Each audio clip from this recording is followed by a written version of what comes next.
It's been a year, eh? Has it?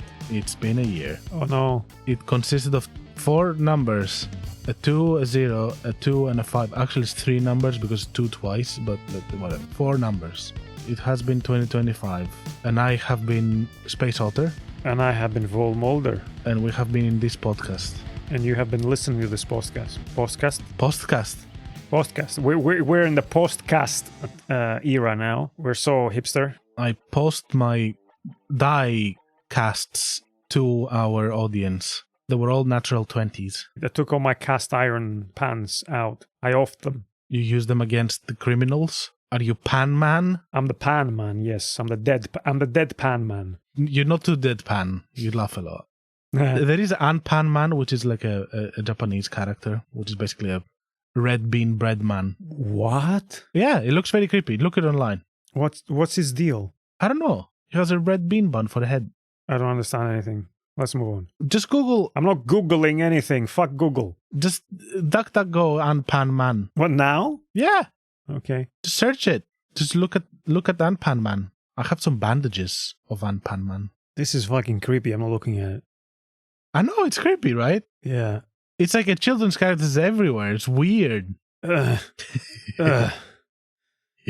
So, how do we feel other than existential anxiety about this year coming to an end? It's mostly existential anxiety. Okay, good. Financial anxiety. Social anxiety. Generalized anxiety. Yeah.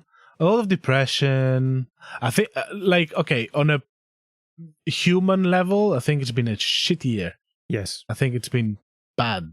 And a lot of bad things have been happening everywhere, on everything. But at least we had games on the side, which helped, I guess. Actually, no, I think they did help. I'm generally looking at our list and seeing like some actual gems that we came across. And I'm like, you know what? It's actually not too bad. There's good stuff in there. So It is a surprisingly polarized year in that sense, because a lot of bad things are happening in the industry, but also some of the best games in recent years in memory have come out this year. Yeah, in memory, yeah. Or I played them this year because that's just a disclaimer. We're going to do a year recap, but it's going to be a year recap of our own gaming, not of the games that came out this year, because I am a very patient gamer. And we are both very poor gamers. Yes. So we cannot afford all the new games. So we talk about games in general. But what did we play this year? You know, we're going to discuss that. Maybe there's some new stuff in there, but whatever. It's funny that 2 of the top 3 games I have here came out the year before, so 2024. And I was looking at other games I was interested this year, and they were all like, most of them were 24 games instead of 25 games. And I'm like, are we just doing a year recap like a year later? Is that, do we pretend it's the end of 24? Yeah, let's post it in the past. Yeah. Just upload it and put a fake date on it. I mean, I can probably do that. No one will know that Giant Bomb went independent. They're gonna be like, what? And then it's gonna happen the next year. They're gonna think we're psychics. And we were gonna be fucking prescient. Everyone's gonna be like, what? Hire these people! Like the FBI is gonna hire us to catch criminals. Netflix will make a shitty show about us. Yeah. And then James Wan is gonna make a series about how we are actually not scamming people, but helping them get rid of ghosts. Yeah. I have no idea what that is, but okay. I'm up for it. It's a very shitty series of movies, and I'm not going to say the name because I don't want to promote them. Okay, so, fair enough. Fuck you, James Wan. Thank you for Malignant. That was fantastic. And also I like So. So how are we approaching stuff in this recap? Are we talking spoilers, or is this a spoiler-free one? No spoilers. There we go. You are safe. Yes. If I say spoilers, Vol will cut it. Yeah, I will keep it clean for the people who have not played stuff that we'll talk about, because we're also going to be talking about some stuff that did come out this year. Yeah, we actually did play some new games. Yeah, and then 2024 is not that long ago, so judging by how we play games, it's not unlikely that people out there have not played the stuff from 2024 that we're going to talk about. And I'd like people to check out the stuff that we like without spoiling them. I refuse to assume that every single person out there is able to buy every single game, day one, on the year, play it through, know exactly what's going on. People have jobs and they don't have money. Unless your job is to cover video games, yeah, I don't think so. And our job is not to cover video games. Our jobs are different, and we just do this for fun because we like it. Because we need we want to have a record of like our experiences and our discussions because it's fun. With that out of the way, just for people to know what to expect, how do we feel about this year? I think it has been a fucking weird year for games. Like, very weird. AI came into the conversation. Microsoft fired a shit ton of people and has probably dedicated themselves to destroying video games forever. Mm-hmm.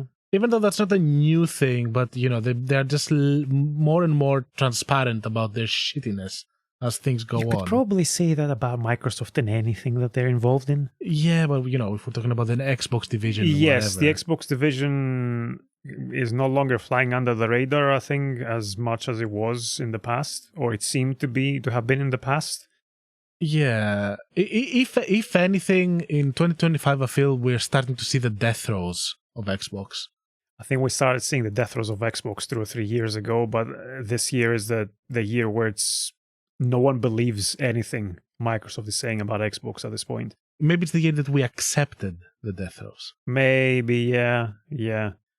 I'm not surprised, to be honest. No, I'm saddened. I'm saddened for all the studios and all the devs that Microsoft has bought. And then shut down, and it's going to shut down. Yeah, for all the talent that's going to lose their jobs and probably will find it very difficult to find new jobs in the industry in the current conditions. I'm saddened for all the IP and all the franchises that are going to stay locked in Microsoft's cabinet just to have it, so that other people don't, because that tends to be how they work. They try to outspend their competition.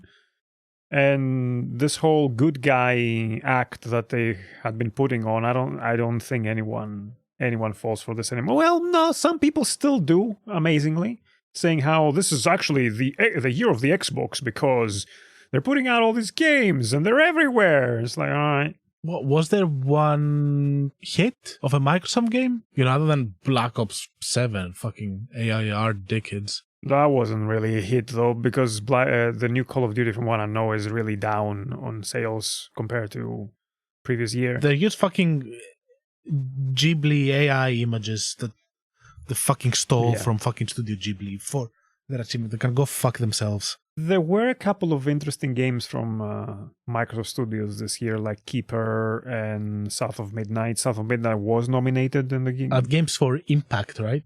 Yeah. Wow, yeah, that thing. I feel very conflicted. I still have Xboxes here. I still have my Game Pass, which I had stacked up 2 years ago, and still has a year to go. I don't like to platform and promote anything that Microsoft is doing. I'm not actively boycotting Xbox in the sense that I've shut it down and I'm not turning it on and I'm not using Game Pass or playing anything on it, because I don't think it makes that much of a difference. I've already given them the money and I'm not going to cut my nose to spite of my face, but I've stopped streaming Microsoft games, which I was doing for a while. I'm not going to renew my Game Pass when it expires. Even if Microsoft wasn't involved in all the shit stuff that they're involved, the price of Game Pass is makes no sense at this point. It's £23 a year. £23 a month, you mean?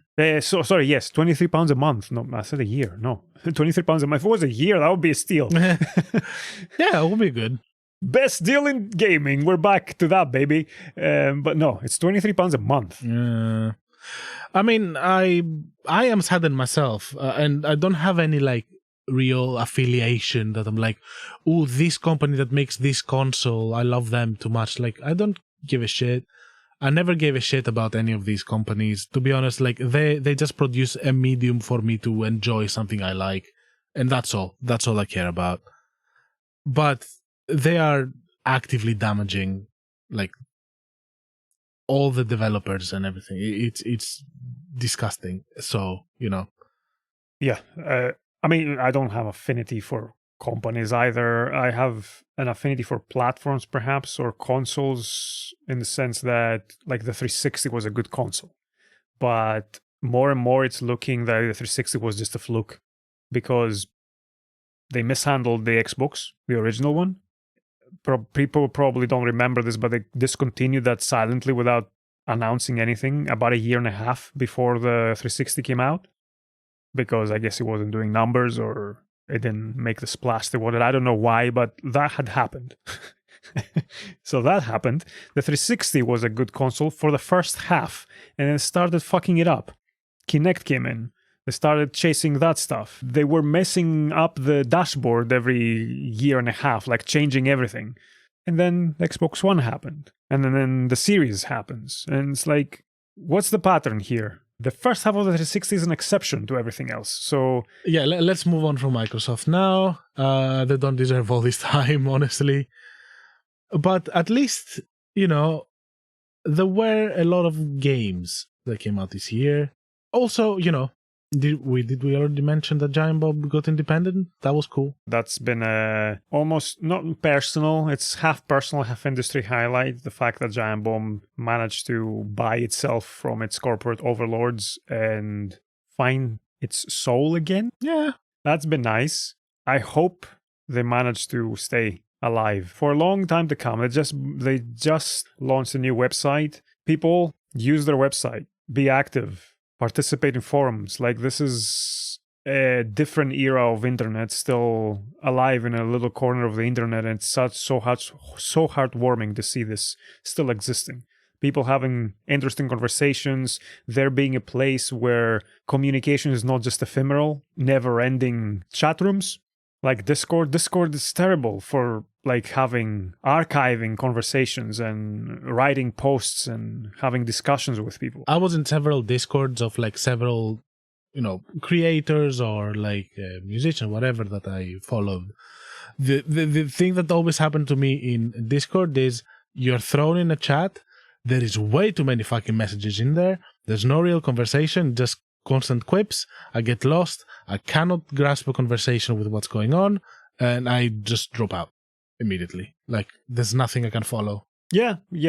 I understand why people like Jeff Gerstmann and Xlander cannot maintain a website and their own forums. That's understandable. I don't really put it on them. It sucks how the internet works these days, but the fact that Giant Bomb still tries to maintain that's, I think, very commendable. I don't have as much time anymore to be active, but I will try my best this year. We'll get to looking forward at the end of this episode, and we'll talk about what we want to try to do moving forward. Mm-hmm.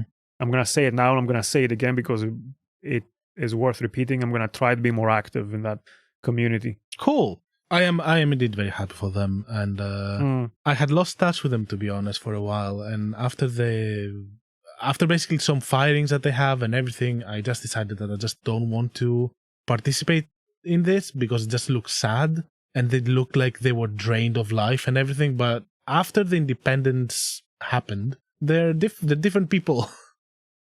They look like they're having fun again, man. Yeah. It's great. And capitalism sucks. But gaming wise, also one big thing happened in the gaming industry. And that was the introduction of the vole&otter Gamecast.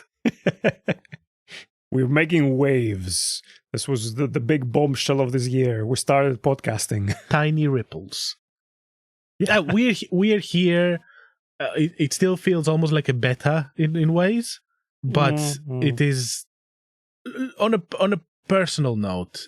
I think I'm talking for both of us in this as well. We're not super confident, extroverted kind of people.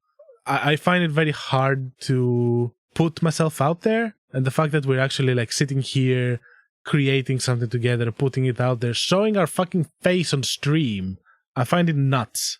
I find nuts that I'm doing it. And it has actually boosted my confidence massively. Even if in the end what I created was shit, it was a piece of shit, it could still help to, allow myself to breathe in my own skin and feel more comfortable and being able to just gain a confidence for that. And not only that, I do even if we don't get really discovered or whatever, I do feel like we are having discussions that other people are not having, and we are creating something new. So I agree with everything you said.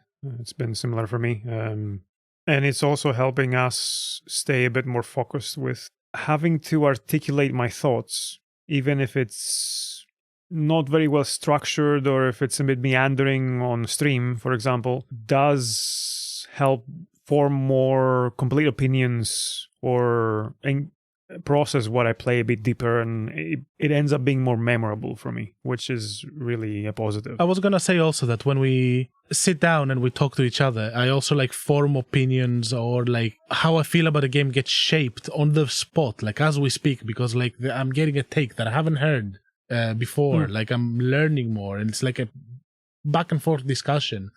Then friends of ours that listen to the episodes, they bring opinions forward. Like, it is growth. I feel like I'm growing more and I'm understanding the medium more. And, you know, with movies and music, I was always taking it seriously and I was like thinking about it critically, but I was not doing it with games as much. So the fact that we're doing this, like, is really changing stuff. Yeah. To be fair, like, that's kind of what we were hoping. Even if no one listens to this other than a couple of people, it's still giving us the opportunity to do this, what we used to do when we lived under the same roof. Sadly, we're still missing the mysterious, elusive Joe. Yeah. Those were some wild takes. Sometimes I think you have hot takes. He had some fucking hot takes. I think we could have, like, if we had Joe here, we could have used him for clickbait. And it would work. Yeah, also... I need to start having hot takes, just hating everything everyone likes. There were some... Joe, being Italian, had quite a musicality to how he talked, so some of those voice clips lend themselves very well to audio jingles, like the...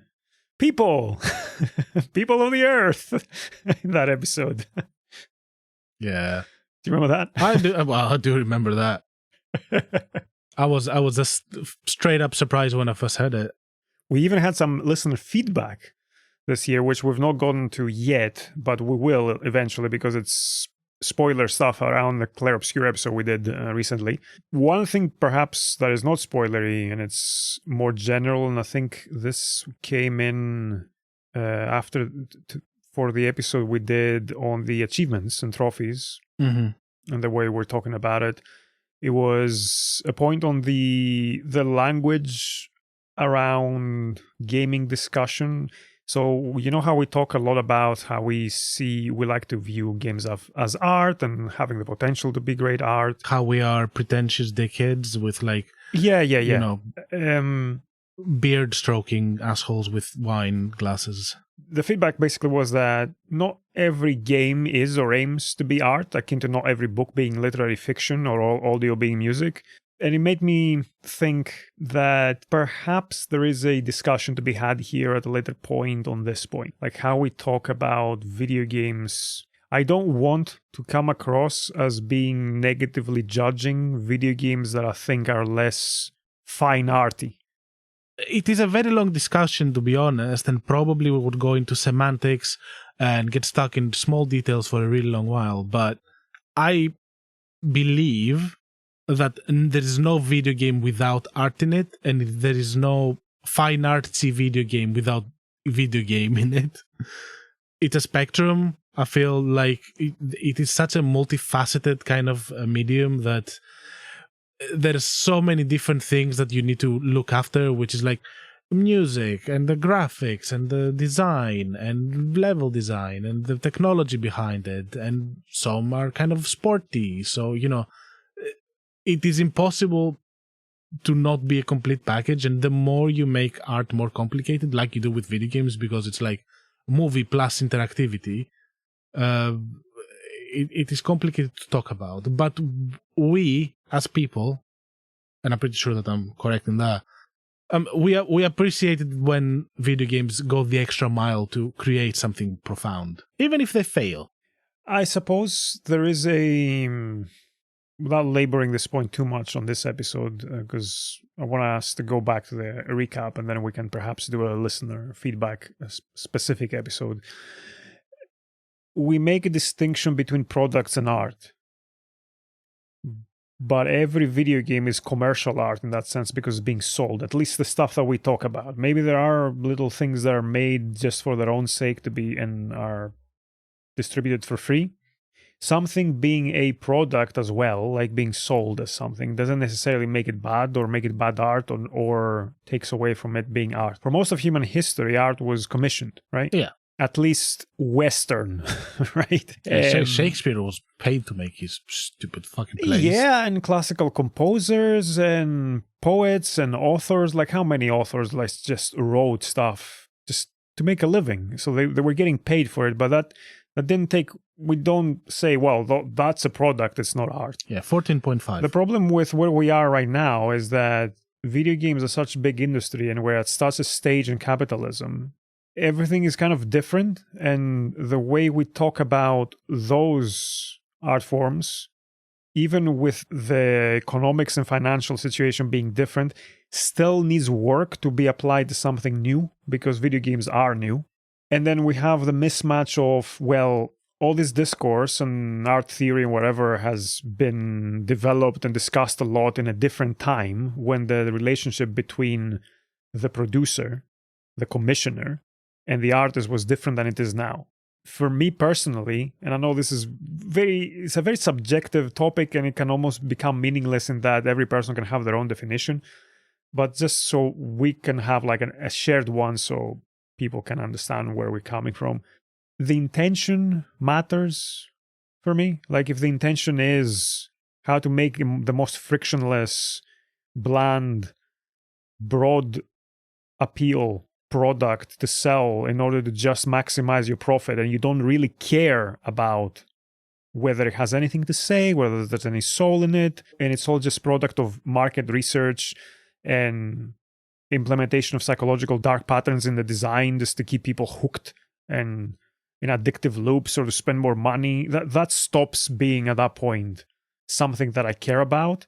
And I would even be exclusionary there and say that I don't want to call this art because it seems obscene, which is a valid judgment, I will admit. Like, I'm making a valid judgment there. I mean, I will do exactly the same as you. And also, like, just to point out, because you've made a good point there, it's that video games are younger. They came into existence around the 60s and 70s? 70s, right? 70s? Or whatever. We're not video game historians, but what we know is that around the 80s, capitalism started being very fucking aggressive. And when you have an art, or an art form, or a genre, or whatever you call it, in its early stages being so like ingrained in capitalism and so aggressively commercialized, it's of course gonna skew how we view it as well. So I should add that I do believe that most people who go to work in the video games do care about them, and their intentions are noble. Like, they're way more lucrative and easier industries to work in than the gaming industry. I do think that the people that are fucking this up for everyone is not video game creators, it's suits. No, yeah. It's suits. It's business managers, CEOs. People have come out of business school and are just trying to find out how to maximize profit. And maximizing profit and creating something creative. Or even game design schools, I would say, because do you remember when Elden Ring came out and there was some UX designer from Ubisoft who like posted something online saying how Elden Ring is a prime example of bad UX design and it shouldn't have passed something, and everyone of course made fun of them, and then there were all those memes of like the screenshots of the Ubisoftification, Ubisoft-sized whatever Elden Ring with with markers everywhere and blings about XP and collectibles and shit like that. And it was like the most atrocious thing ever. I think this type of design is being taught in game design schools as well, which is a problem. Yep. Anyway. Yeah, we had some feedback. That's all. We've read it. We really appreciate it. Thank you very much for your thoughts. And we're processing them. We're discussing them in private as well, as you can tell. I think this will be a topic that will be touched upon again, probably once we have matured our thoughts on this a little bit more. This is still something that is ongoing discussion, and we want to just give you a glimpse into it. Yeah, and we'll eventually come back to the feedback on Clair Obscur, because I think it was interesting and worth discussing. There are several things I would say that have spawned out of us making this podcast that have ended up being bigger projects than I expected. Yeah, in the last few days, I would say that this seems to be one of them. Like, how do you talk about games? On a personal level, I think it's been just a magical year when it comes to video games. So, yeah. Our streaming is a bit more mixed. I have a lot more mixed feelings about it, as you know. I've told you privately how I think I'm going to pull back from doing solo streams, or at least attempting to have a schedule, because it starts to feel more like a bad job to me with how Twitch really wants you to be streaming like for long hours nonstop before you have any chance of being discovered. And I really don't want to do that. And I really, like, if I had an employer who forced me to work like that, I would quit. Yeah. So why would I do this to myself? Like, this is just stupid. I may still stream occasionally. It will be whenever I feel like it. So if anyone wants to follow me there, you can keep your notifications on. And yeah, I mean, if I'm live at a time, you can watch. You're very welcome to watch. I will probably try to do some traditional Let's Plays on YouTube and see how I feel about that. So just old school style. Yeah, I mean, I know you were very heavy on the streaming earlier on this year, and I think I said that a lot of times. Like, for people that are poor and have a full-time job, it's not sustainable to do it like full on. It's not sustainable, I think, for anyone. Like, it's not healthy to be sitting for 4+ hours and playing video games.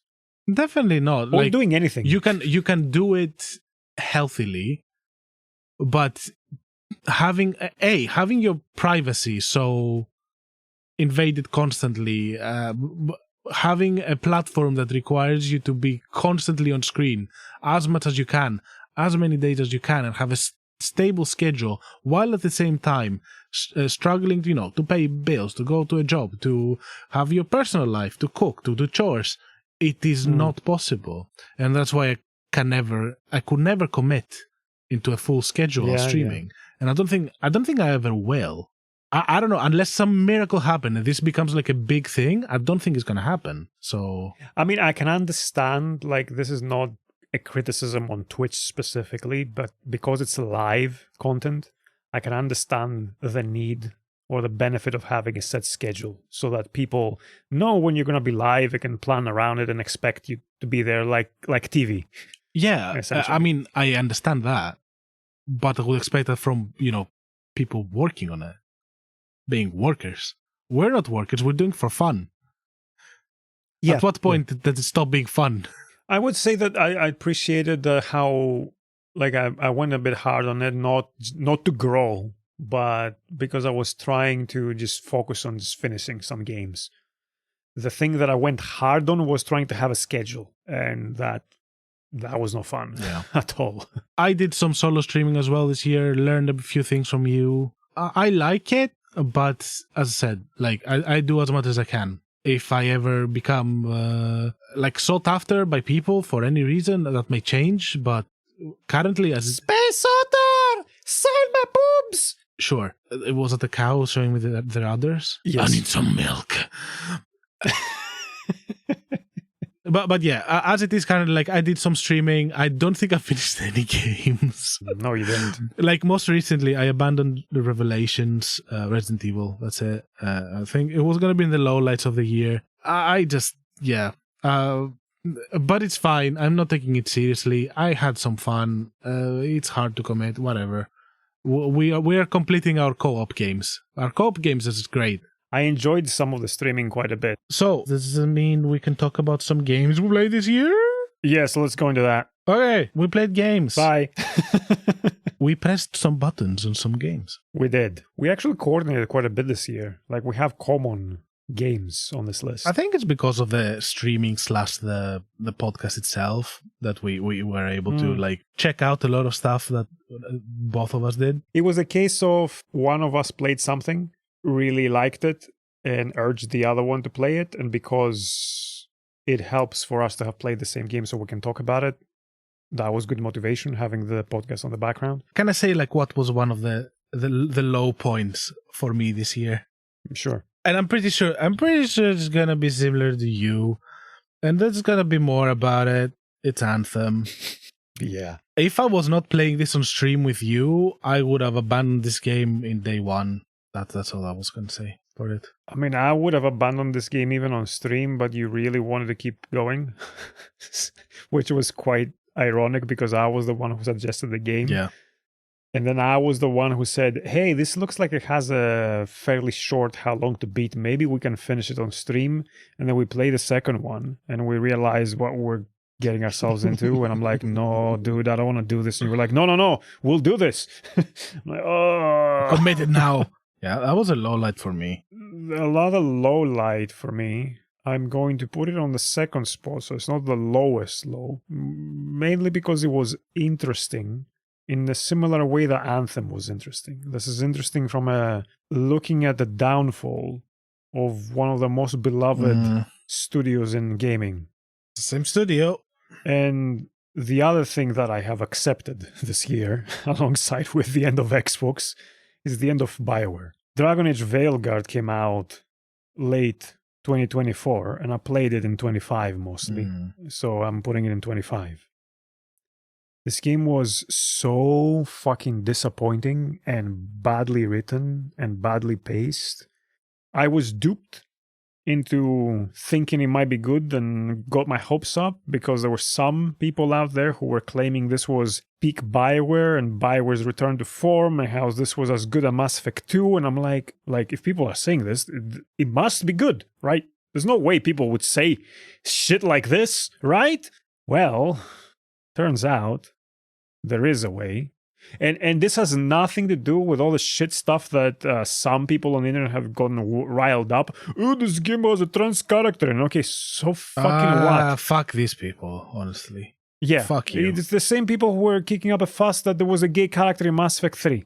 Anyway. If you're this kind of person, don't come here. We don't want to have a discussion with you, and we're never going to have a good discussion. So just leave. Bye. Sadly, this character, the trans character in Veilguard, I think is one of the worst written characters that Bio has ever had as well.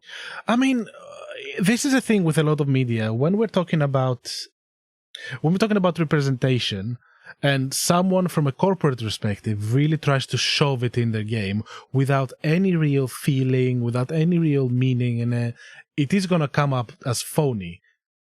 Disney has done it. It's come out as phony in a lot of their fucking Marvel films. I'm not surprised it's not working. You know what's the surprising thing? And I think I got my information right here. The person who wrote this character is the same person who wrote Morden. Morden? So I don't understand what the fuck happened here. Like, I'm guessing this game ended up being so fucking rushed and it was directed badly. And this was the result. Like, some of the lines and the arcs in that game, not for only for the non-binary character, but for the other character as well, read like first pass drafts or sounded like that. The line to line was problematic like this, but the overall direction of the writing was so marvelly, like Marvel. Ah, interesting. You know what?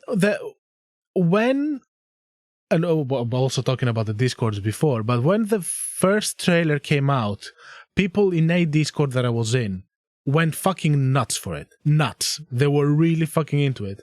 And I was just looking at the chats being like, I feel like an alien in this. This looked like shit. Yeah. And to me, it looked like shit because it looked like they tried to do the Guardians of the Galaxy kind of like formula. Yeah. And a lot of other fucking media had tried to do the same. It doesn't work unless you're very fucking talented and you give yourself like the time to make it work. And it looked bad. Also, the look of it was darker and muddier and not as nice and colorful and bright like Dragon Age was before. No, actually, it was the opposite in my opinion. Was it? In fact, I think this game has perhaps the opposite problem. It's a bit too colorful. Do you mean it's too cartoony? It's too cartoony, rather. The Dragon Age is a weird one because every game had a different style. And that was okay. But this one became too cartoony. And the writing was so sanitized that it felt like a PG-13 version of Dragon Age. Like something for kids almost. There was literally a line at some point where you're like trying to convince someone important about why they should help you. And they ask you, why should I help you? And you're doing this through roleplay, through dialogue choices if you play it right, you don't need to fight them. Like, this is a very classic confrontation in BioWare games. And the line was, I don't remember it verbatim, but it was almost this, because we're a group of good people trying to do good. And I like, I kid you not. And then that passed, and like, okay, I'll help you. And it's like, what the fuck what am I playing? Like, what is this? It sounds like something straight out of Kung Pao, you know? Like a pointless dialogue just to move shit forward without any real reason. Like some sarcastic. Yeah. Anyway, it was so bad. I spent 120 hours on it. I got the fucking platinum. I'm embarrassed to admit this. 120 hours.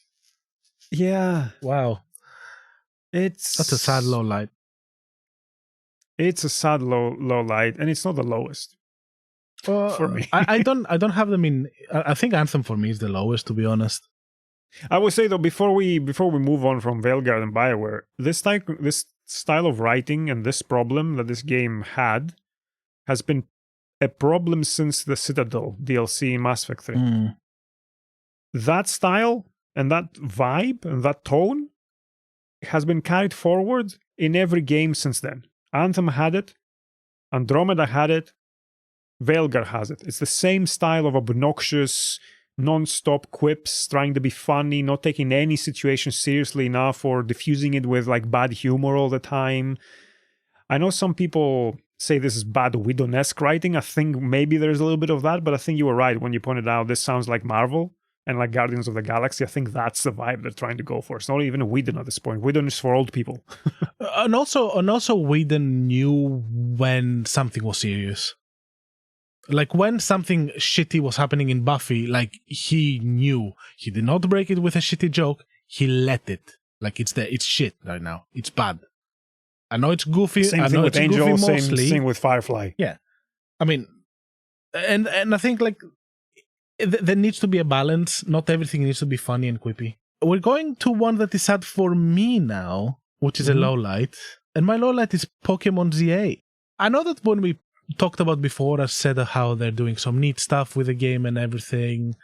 I know how I seemed positive, and there's always like a childish positivity in me when I put my hands on a new Pokemon game, you know? But the more I play, the more I realize that the people that are making these games, they don't care anymore. There's no care put in this. And this combined with how the Pokemon TCG, the card game, has been handled by the community currently is just souring everything for me. Like the game ZA, it's in itself feels unfinished. It feels like they cut a game in the middle to shove the rest in a DLC for no reason. It was unnecessarily grindy. While I had a lot of fun and I played a lot, like it probably is my most played or second most played game of the year. I haven't exactly checked the hours, but whatever. Like, there are side missions that basically will take you hundreds of hours to do, or like, let's say, tasks that will take you hundreds of hours to do, and it's clear that you would be able to complete them by playing the rest of the missions that were withholding, and these missions were in the DLC. The Switch can take good-looking and well-rendered stuff. They don't animate things enough. There's not enough like voice acting. Put that at the same time of it being literally fucking everywhere. Like, okay, it's past the point that this is like something that it was a small comfort commodity for me in the past that I enjoyed. This is a huge fucking thing. And being part of this community means that you're thrown in a pile of people scrambling to fucking buy whatever they can. And you're in there trying to have fun while everyone else is freaking out. With the Pokemon TCG, the game specifically, because I always, like, whenever I had the chance, I would get a pack and have, like, some cards. Because I liked them. Because I liked them from when I was a kid. I never got anything particularly special, but I got some cards that I liked. And I had them and I looked at them and I was happy. And then if I lost them, I was not really too bothered. It's fine. It's a card. I spent some money and I had fun. But now it's all about their worth. And some people want that card. Then scalpers go to fucking supermarkets and they buy like fucking hell. cards full of fucking Pokemon. And then the first day you're like, you know what? I have on my trash kind of like fucking bin of coins, I have enough to buy myself like a pack or an Elite Trainer box. And you cannot find it under £80, which is double the retail price. Why? Because fucking people go and buy all of the stock and then sell it double. Why? Because people have decided that now we have this like crypto bro mentality, and everyone needs to think about how much does each card cost, and not like, do you fucking like the card that you have? Are you happy with the drawing on it? Do you like the Pokemon that you got? No? Why don't you just trade it? Instead, I have to think about how like, oh shit, I got the fucking Umbreon. That's cost £500. I won. Or then I get like a pack, and I get like something that I like, and I say like, oh, this is really nice, and then some fucker comes next to me and says like, you know, that only costs £1.50. So fuck you, I don't care. It sounds like this disease of this era, of this epoch of humanity where everything has to be turned into a side hustle. It's a side hustle. It's a get rich fast scheme bullshit. Yeah. Like this like aggressively capitalistic approach. And it's a game for kids. Mm-hmm. And, you know, they're raking in all that money.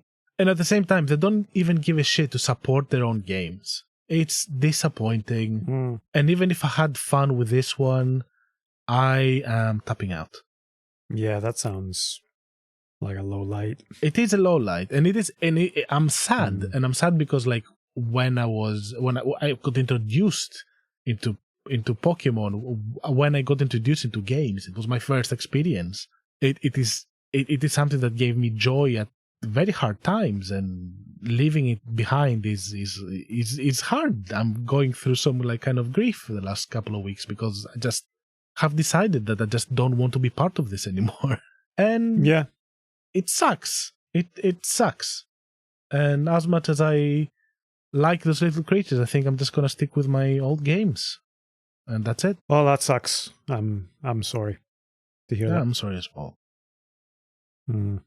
Should we take a highlight so we'd like, you know, switch the tone a bit?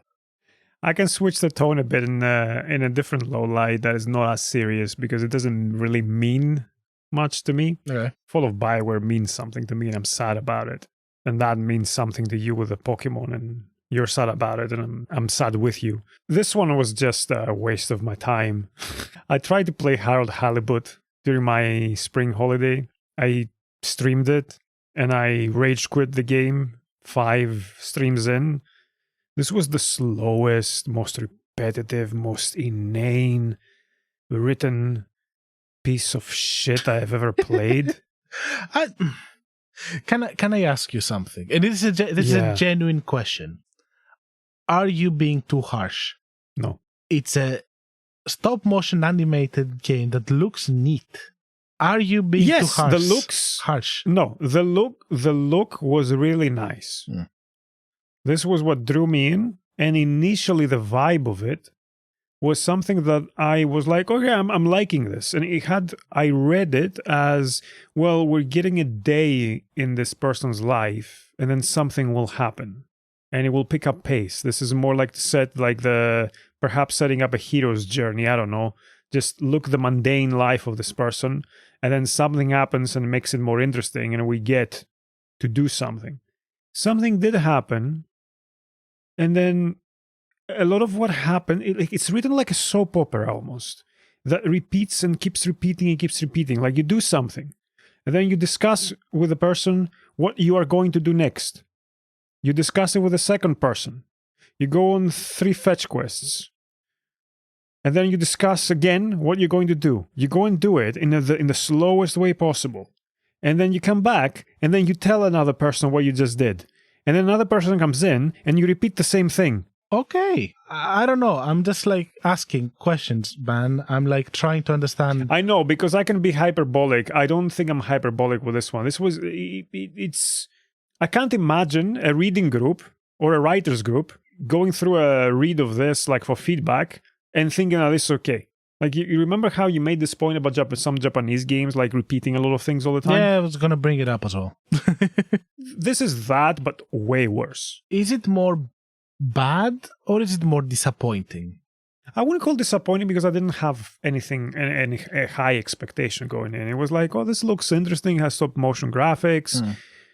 Let's see what it is. Okay. And it had a lot of good reviews on the Xbox Store. This was on Game Pass. That's where I played it. Oh, it had good reviews. Okay.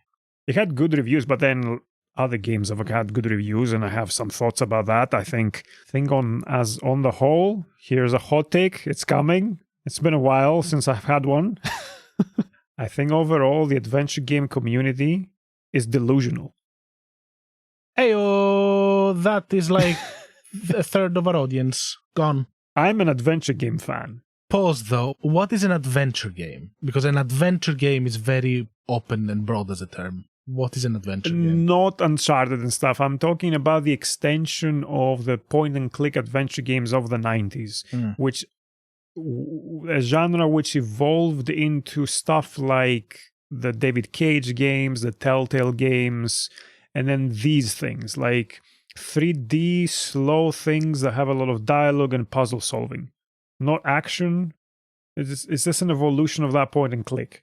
And it's a bit easier these days to make something look pretty than it was in the 90s when the 3D graphics started, and that was a fucking mess.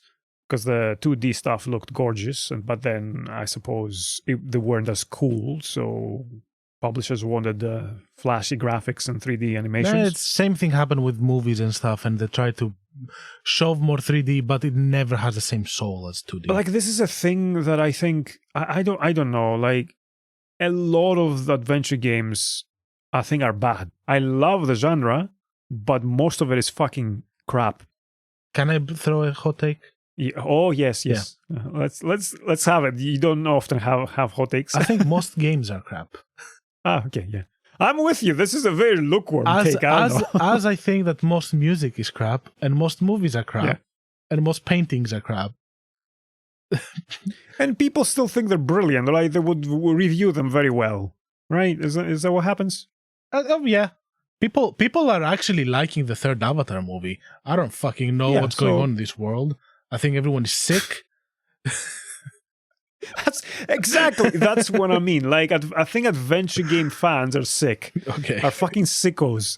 You're all sickos, motherfuckers. All right, let's move on. And I'm saying that as someone who has one point-and-click adventure game in his top 5 for this year, and as a highlight, I have another one. So I'm a sicko as well, but come on, man. Games like Harold Halibut and what was the other one? Alfred Hitchcock's Vertigo? That motherfucking atrocious piece of shit told me about has that. 4.5 stars out of 5 on the Xbox Store.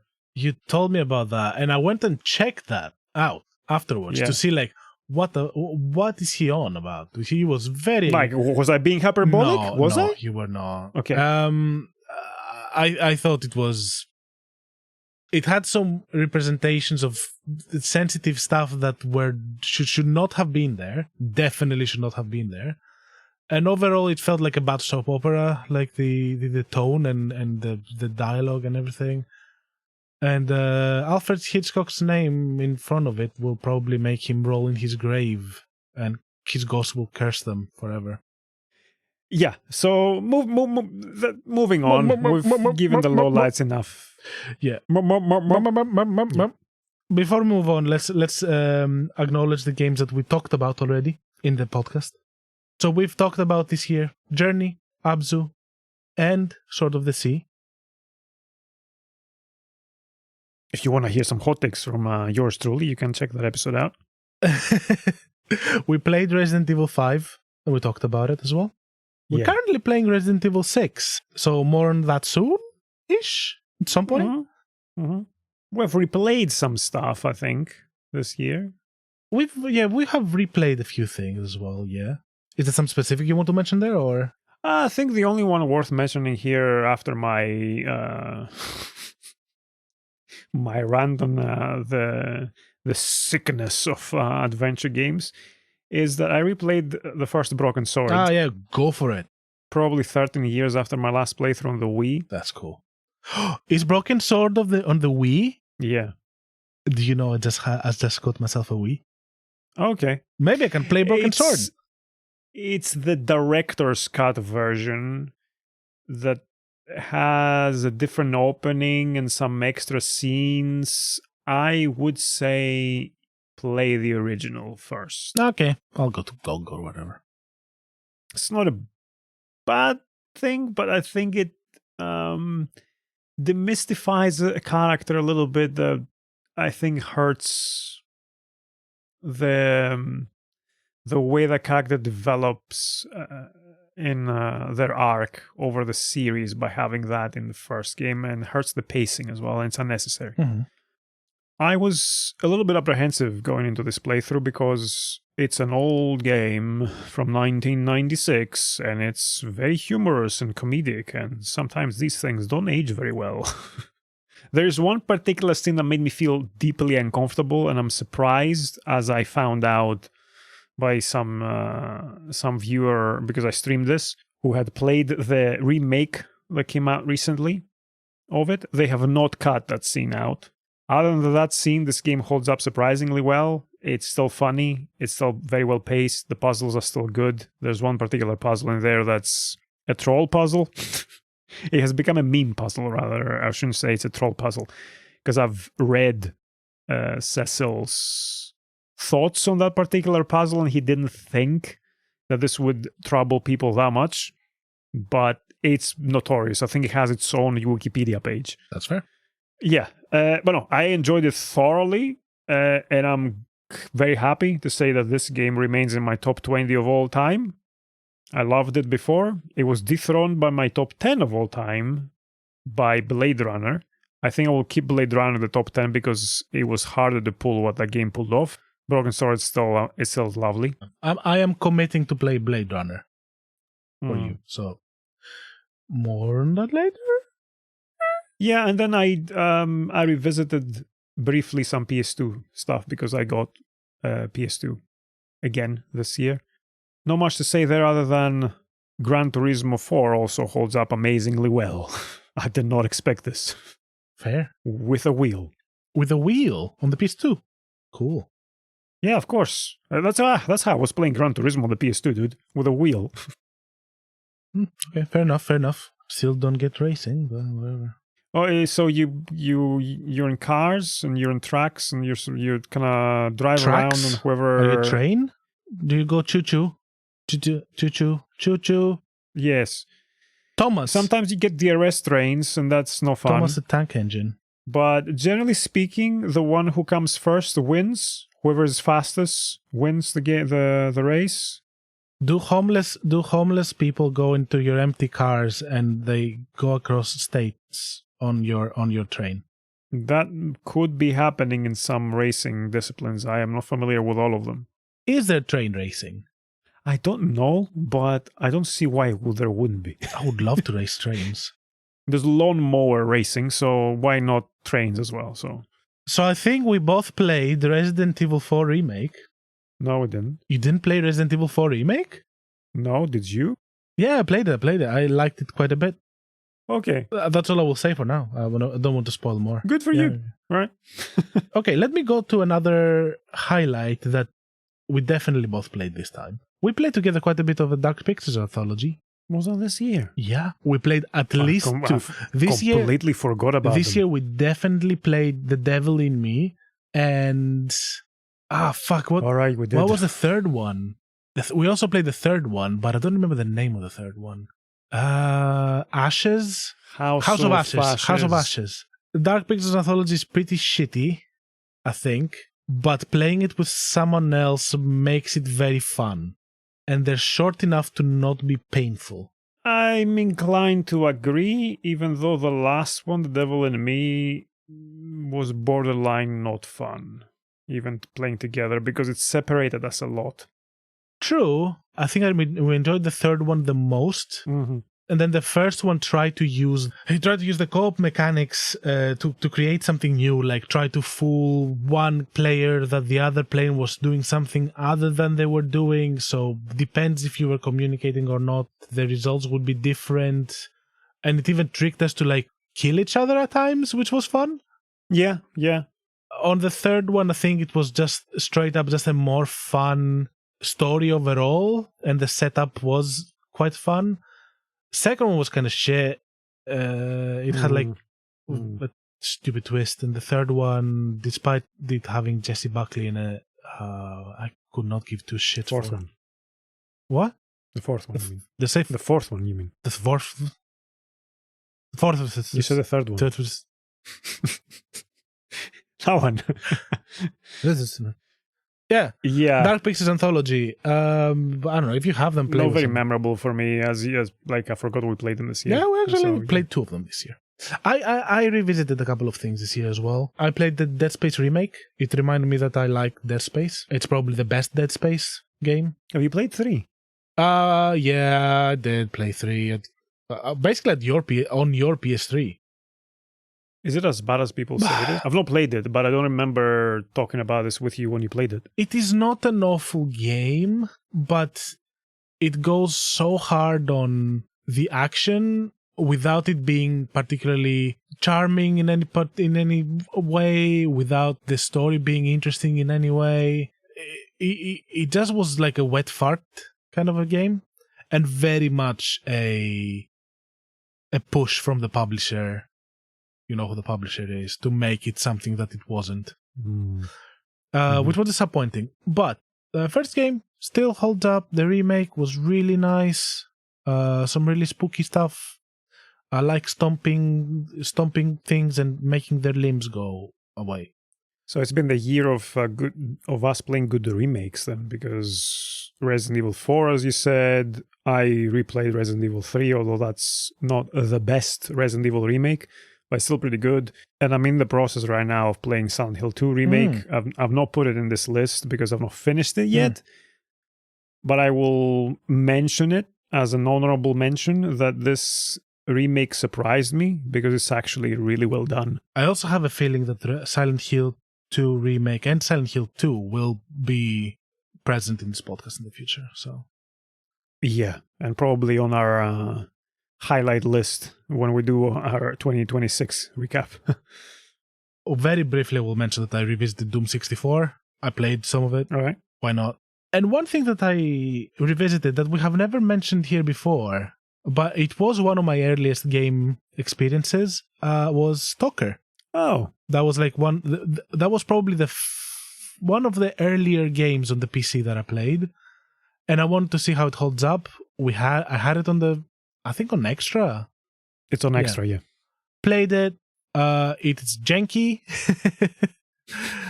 I think they're remasters as well, so they look a little bit better. But it's janky.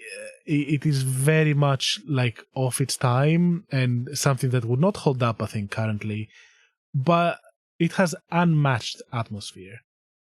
The atmosphere in this game is fantastic.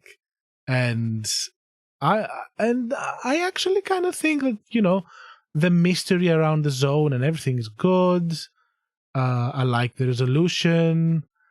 I did not have it in me to revisit the next two. That was enough. That was enough by itself. Did you play a lot of it, or I finished it. I finished a little bit. Oh, you finished it? Yeah. Okay, wow. I booted it up myself as well a little bit this year because I played Stalker 2 a little bit because it was leaving Game Pass and I wanted to check it out before going away to see, is this something that I feel up for actually playing so I can buy it on the PS5? It looked amazing. The atmosphere was also amazing in the same way, but I don't have it in me to play these games like this. It's so difficult. And it's not fun like at all. And I don't know if with mouse and keyboard it's better, but if it bombards you with so much shit as soon as you get out of the tutorial area that I'm like, what the fuck is this, dude? Like, this is not fun to play. And it's also junky-ish. They are brutal games. So then I went and I'm like, let's boot up the first Stalker on the PS5 and see like what is that like. And it's kind of what I remembered, and I'm like, okay, yeah, it's the Stalker 2 is still kind of the same game, it's just it looks a lot better. And I don't have it in me to play this stuff. I might try it if it ever falls on my hands, but it's just like I also need new stuff in my life, so moved on for that. Yeah, that's why I was curious about Stalker 2, because it's not old. It's not me playing an old game, and I had never finished the old Stalkers. I played a lot of it, but then I don't know. I kind of fell off, and then I never picked them up again. Fair enough. Just before we move on to the bigger important things of the year, I just wanted to say some lights. They're not highlights, they're not lowlights. They were there. This year, I wasted ridiculous amount of hours both on PowerWash Simulator and Infinity Nikki. Probably days worth of time, which I'm really sorry. I played Spider-Man 2. I played Persona 5 for the first time in my life. It was good. Played some of Silksong, did not finish it. Played Fear the Spotlight, very cool game. Played most of Yakuza Like a Dragon. Unfortunately, they would not shut the fuck up, so I did not finish it. I played a game called Under the Waves, kind of shitty, whatever, it was there. And also, I played a fantastic little RPG called Dodgeball Academia, which is literally an RPG about you leveling up as a dodgeball player. It's cartoony, top-down. It was better than I expected. I have one light as well, I suppose, to add here. Oh, yeah, go for it. I played Spider-Man Miles Morales this More year. ales. It was okay. Yeah. With Spider-Man 2, I actually think they had some narrative chops that were pretty sharp, but it was not nearly close to other narratives that I've experienced this year to feel like it was even close. Swinging is still fun. Take that as you will. Swinging is still fun. The vibe in these games is great. I find the gameplay loop a little bit repetitive and not varied enough. It can be very repetitive. If the swinging was not there to make you getting from to something, to make it like more interactive and fun, it would not have held up as much for me. It would fall closer to a Ubisoft-y type of game. Not quite, because it's still more involved and interesting, but it would start becoming... It's also Spider-Man, and I think they're doing Spider-Man well. Yes. Yeah, definitely. Which is important. I don't like superhero stuff, generally speaking, but I still like Spider-Man. Like, I think Spider-Man's heart is still good. I like that. It's not some... I think it's the most... macho guy. Exactly. It's not some... He's the most relatable of the popular superheroes, I would say.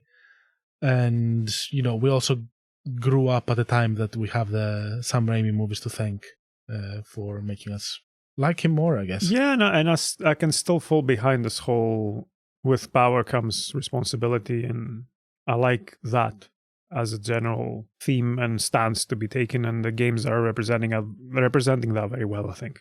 And as a final light, I played 2 episodes of Dispatch. I've heard really good things about it. I really like the demo. I am very into it so far. So looking forward to the rest. I'm not going to say anything else. I think we'll probably talk about it. We'll talk about it. This is something that I really want to play. Yeah. Cool. Let's go to our top things. Okay, so we played 2 cool games called Still Wakes the Deep and Indika. That's all you're going to get from us today. Fuck you. You think I'm going to tell you what the games are? Okay, no. Okay, I'm just pulling your leg there. Okay, Still Wakes the Deep. It's a game from the Chinese Room. Chinese Room. You might know them from Amnesia, the second game, which I don't remember what it's called now. Machine for Pigs. That game made me shit myself. I didn't really like it. I had grown very tired of Amnesia. Amnesia? It's when you have apnea, like sleep apnea and amnesia at the same time. Yes. I've grown really tired of that state. State? of being amnesic. Yeah.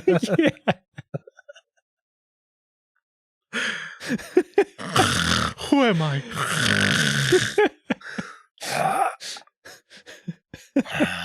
Are you my daughter? So yes, I had grown very tired of that formula by that point, so I didn't really finish that game. Fair enough. I did like Everybody's Gone to the Rapture. I liked that one. I did not. I found it boring. I found it quite interesting, and I liked the exploration. I liked the sense of place that it had. I liked that a lot. Okay. It felt very unique. Fishy. Well, Still Awakes the Deep was very fishy. It was more industrial, to be honest. So Still Wakes the Deep follows this Scottish guy in an oil rig in the 70s, and they drill into something. And that something releases something, and spooky stuff happen, and you have to hide and run away from things and get the fuck off.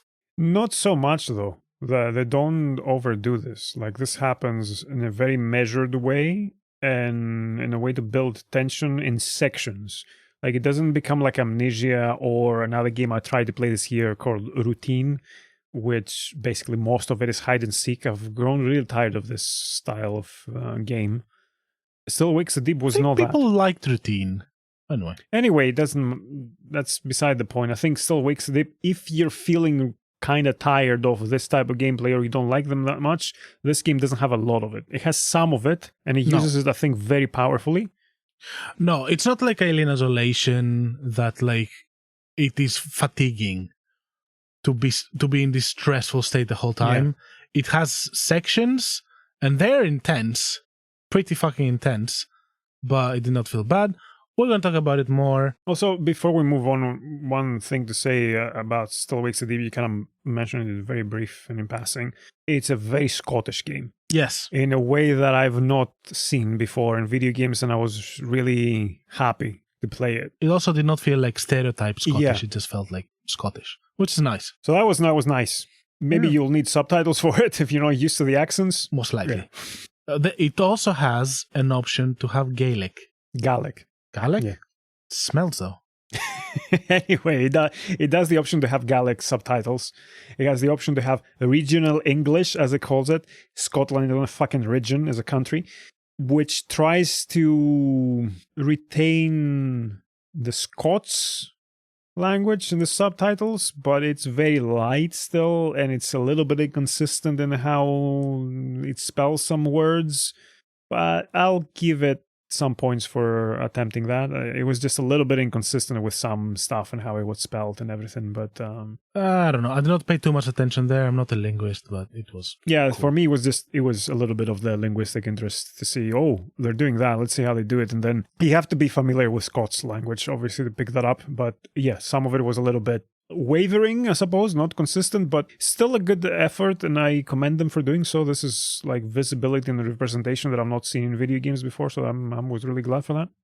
Indika is very special, and I feel like we really should hold our cards deep on our chest before we talk about it much. Yes, we're gonna do an Indika episode because, what is Indika?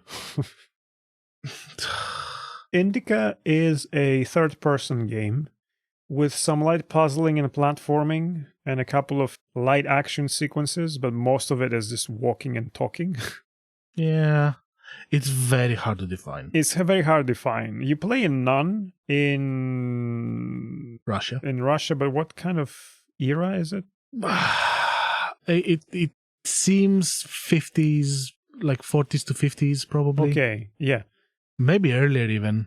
Who is questioning her relationship with religion and faith and pairs up with a soldier who is a criminal and is having a relationship with God. So basically, a nun who talks to the devil and is questioning her own religion, and a criminal who talks to God and is arguing in favor of religion and God to the nun. And it creates a very interesting dynamic. I have like tons and tons of stuff that I could say about this game. I loved it. It deserves its own spotlight. Mm-hmm. It's one of those little games that are very bold, I think, and very creative, and use the medium in unique ways to support whatever theme they're addressing narratively, which doesn't happen very often. And I'm really, really happy when I come across it, even if it's not done very well, which I think here it is. I hope more games did this. Not this particular thing, but more like they try to do unique stuff with what they have instead of just following the standard shit that everyone does. And it had, for me, one of the most memorable endings in recent memory from a game. Yeah, it landed it very well. Like, this was brilliant. It was one of those things, though, that it was thought-provoking, but for me personally, this is not a criticism of the game. This is just, it just so happens that this is something that I've thought a lot about from a quite young age. It didn't provoke any new thoughts in me. I just appreciated how well this was done. And I had a different experience. Okay. For two games that I'm going to throw together, because they both were extremely positive experiences for their own reasons, and I like them both. One is Hades. Oh, wow. What? You played Hades? No one knows about that game. Yeah, I did not have it until this year, so fuck you. I played it. It was really good. I like roguelikes. That's all I have to say for Hades. Well, good for you then. I'm happy for you. Thank you. I have nothing extra to add there. Everyone has said things on it already. Nothing new that I can add. There's a Hades 2, isn't there now? There is a Hades 2 now this year. I'm a game behind. The other game I played that I feel like needs a bigger spotlight from people is Dungeons of Hinterberg. And that is a dungeon crawler that is set in a Austrian mountain town where people usually went to ski, but suddenly magical rifts appeared and like fantasy dungeons appeared. So now people go there to ski and to go into the dungeons to have a dungeon experience. And you play as a office worker that goes there being completely done with her life as an office worker, and to experience something new. Starts as a vacation, and she starts understanding that like she doesn't like her job or whatever. And it's a great metaphor, not metaphor really, it's not a metaphor. It's just a good allegory for, you know, being fed up with everyday life and everything, and going dungeoneering as anyone does. As anyone does. The gameplay loop is great. The designs are really fun. I had a fantastic time playing this game. So, Dungeons of Hinterberg. Yeah, I played a little bit as well of that myself. I think because I recommended it. Yeah, it was quite nice. I might come back to it at some point. Cool. What is your next highlight? My next highlight, we've talked about it previously, so I'm just going to very briefly mention it, is Little Kitty Big City. I adored this game. Played it on stream. You can check out my VODs on my YouTube. You loved it as well. We had some thoughts about being a little bit let down by a couple of achievements it had. But overall, yeah, I think this is the the dog's life game for cats. Okay. We're coming up to the top of the pile. Our top experience is this. Well, we have one combined. It was a top for me, not a top for Vol. So let's get that out of the way. Yes. Baby steps. You abandoned this. Yes, very quickly. I had this thought when I played the demo that, hey, this is kind of funny, but I don't know how quickly this will go sideways for me. Like, how quickly we get old, or how quickly it will get so difficult that I will be forced to abandon it because it's not going to be fun and it's going to be just frustrating. You loved it a lot, and I'm like, okay, I'll actually get this for myself and support this because it's a weird-ass game and I want to support small devs doing weird-ass shit. And I started playing it. And like, I tried in the starting area to do one or two of the side quests or something. If I can call them that. My problem with this game is that I found it moderately difficult to walk in the main path that you have going up the mountain, which is tricky in its own right. Anything outside of that seemed impossible to me because it's very clunky. easy to fall and mess shit up, and it's funny when that happens at the start, but it stops being funny when that happens all the fucking time and you have to repeat all the small steps to get up to somewhere, and then you lose your balance and you're down. Like, I played an hour and a half and I hadn't done anything. Yeah, it kind of goes like that. I quickly realized this wasn't for me. Thankfully, I got the refund request accepted on Steam. So it's the first time I've asked for a refund for a game. I would say I'm disappointed, but I'm not. It is the nichest of the niche kind of game. I don't expect many people to like it, but when you say I loved it, not only did I love it, it changed me. Yes, that's why I was curious and interested, and that's why I was like, well, okay, I'll buy it for myself. Like, let's see how this is. But the thing to keep in mind as someone who listens to this game has a tag on Steam as casual. This is not a fucking casual game. This is the most hardcore niche you can imagine in a video game in terms of difficulty and how punishing and unforgiving it is. I don't know, this is the Dark Souls of walking simulators. Well, because I think it's going to be the last time we actually talk about this game, to bring it all forward. This game is about social anxiety. It is about really not feeling in place. It is about struggling to approach and speak to a stranger, struggling to accept help, struggling, like finding all of this extremely hard. And it ultimately is about how starting to accept help makes things better for you. That also shows up in the game mechanically later. I'm not gonna spoil much, but it ended up being one of the most weirdly touching, insanely awkward, bizarre, cringe, and funny experiences I've had on a game ever before. A very good friend of mine that played it, and I feel we vibe, told me playing this game just made me see in a mirror how I feel about when I talk to a stranger. And it genuinely felt like it's hard to explain. When you have an issue or a problem or something that you think you're crazy or uniquely tormented about, and then suddenly you see it mirrored in a medium, a game, a movie, a series, a book, you get this secondhand like understanding that you feel understood, that you feel less alone in feeling this way. And this game is kind of this therapy. I have almost no notes, even its insane amount of difficulty and how inapproachable, not even cruel, indifferent it is about what you do or what you achieve in it. Because you might do the hardest climb that you could ever imagine you would do, and the game will not even react to it. You're just going to go, there's no trophy pop-up, no achievement, no reaction, nothing. You just do it, and then you fall again to do the next climb. And it's all about, getting over stuff and kind of like Dark Souls, but more hardcore. It's a shame it's so difficult, though, because I think I'm saying Dark Souls of walking sims, but Dark Souls is easier. I was going to say that, yes. I don't think Dark Souls is that difficult. I think it's overhyped. The difficulty of those games is overhyped. It can be difficult. It can be difficult, but there are things in there that help you. There are things built into the game that help you. And it's not difficult to just do the basics in the game.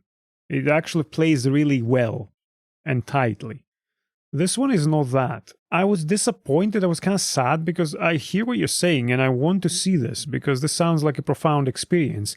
And the writing and the humor, I really liked it. Like, I only saw 2 small short interactions because I couldn't get any further. And they were funny.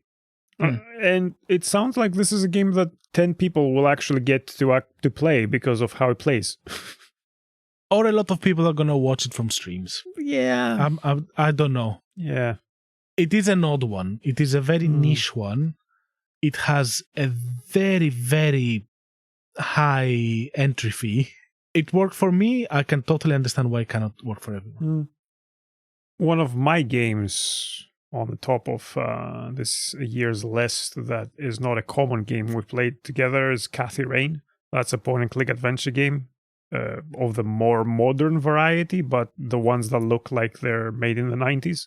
Set in 1995, you play a second-year, I think, student in university. Your grandpa dies, and you go back for the funeral, and you learn that the last years of his life, he was living in a vegetative state after some unexplained thing happened to him in the woods, and that piques your curiosity and you want to solve whatever the hell happened. And that's the mystery in the game. It's nothing profound. I think as a point-and-click adventure game, it holds up very well. Like, it does everything that it does it very competently. The puzzles are well-designed. They're not obtuse. The writing is pretty decent. The pacing is good. It looks gorgeous, and the music is really beautiful as well.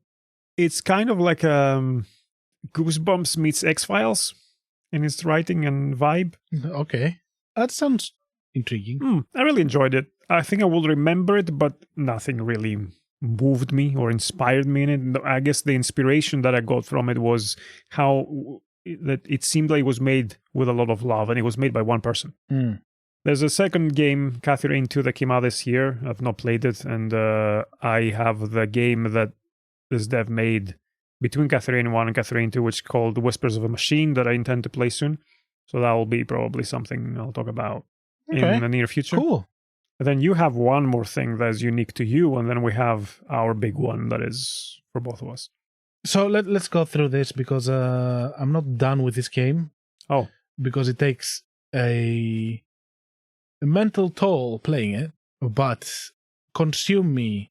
So we talked about it in the Summer Games Fest, and I played the demo, and I was really affected by it. I found it very interesting, profound, candid, cute, stressful, and it is about eating disorders, or rather, actually, it's about how eating disorders are created through the lens of, I think, the main developer or writer of the game, because it looks like it's quite autobiographical in the end. And it's about this girl that has pressure from her mom, and she feels like she needs to lose weight, perform well, do her chores, do everything right, and goes into a diet. And that's you starting to manage her life and diet more than anything, and just it starts showing how slowly this kind of approach to dieting, eating, living even for a young person is destructive as a result. And as someone that has been affected by shit like this is intense. There is a trigger warning at the beginning of the game. They changed quite a lot of stuff to make it more accessible. They don't call calories, they call them bites. And it's all like a day management. So like you pick what activities you're going to do each day, and these are going to have an effect on your guts, which is like how full you feel, your mood, which is like how happy you feel, and your energy, like how energetic you feel, if you're fatigued or not. And they take time, so there's a time management, and each little activity you do, it's almost like a WarioWare kind of minigame focused gameplay, and each chore, each activity, each event, let's say, has its own little minigame. And you move through the life of this person through these daily activities and everything, and you make choices and stuff. But the story beats are set, like they know what's going to happen depending on where you are in your journey. As charming as it starts in the beginning, it very quickly starts to show its ugly truths. Let's say its teeth, and you very quickly can see what the developer is going for. It's clear, it's quite profound. So anyone that is interested in games, and games that like have a certain portrayal of mental health that is positive, I would say, or at least productive, I definitely recommend it. Cool. And the big one, the one that killed all the Game Awards, and it became the biggest thing ever. And now it's a franchise. Clair, Obscur, Operation 33. That one. I wonder how many people saw that title and thought we genuinely mistyped it. Which is, I think, the reason why I wanted to keep the title. I wanted to mislead people. Yeah. It's funny. I find it funny. Do you not find it funny? I find it funny. I found it funny. I don't care. I kind of wanted to make the description almost like similar. Misname things, like misinterpret situations, kind of like slightly make the plot of the game or the synopsis of the game like incorrect, just to make it worse and annoy people even more. But I felt like then people would know I'm taking the piss, so I just did not leave it. Yeah, these things are best left subtle, I think. I don't know what is there to say about this game. Well, we had a recent episode on this, and I think we said a lot of things about it. This game is brilliant, I think. I don't know, is there anything to add? I don't know, the AI? Let's acknowledge the AI, okay? Because I feel it's important, and I have a stance. Yeah, okay. I'm disappointed. I feel like Larian's take on it was more disappointing than this. From what I understand, it's not very clear, but from what I understand, they tried to experiment with it and see if it works for them as a tool, and did not work out, and they did not use it. And I hope it stays like that, but I would check on them first. This is a weird one, because this was known from very early on. I did not know. Okay. I did not know that. So it seemed a bit disingenuous to me in how people were talking about it online, in that, shocking revelation about Expedition 33, let's take all the awards back. I think that's why it happened. I think partially was a petty attempt to strip it of its awards, and it semi-succeeded, but not fully. Yeah, it seemed more genuine to me. Like, I believe them in how they've framed it, the developers, in that this was back in 22, the game was already in development, everyone was crazy about AI, so I can understand how they might go, well, should we check this out? Tried it, we decided against it. There were some textures that were left in the game that I can understand how this can happen by accident. This was noticed as soon as it came out. They patched them out pretty quickly, and there was nothing else. And from what I've seen, they've taken a stance that we're making a commitment. We're not going to use AI again, and all that stuff. This seems very different to big CEO guy going, well, yeah, we're using it and everyone's more or less okay with it, and we're not really making anything with it. It's just concept art and PowerPoint representation. It's like, okay. Yeah, fuck that.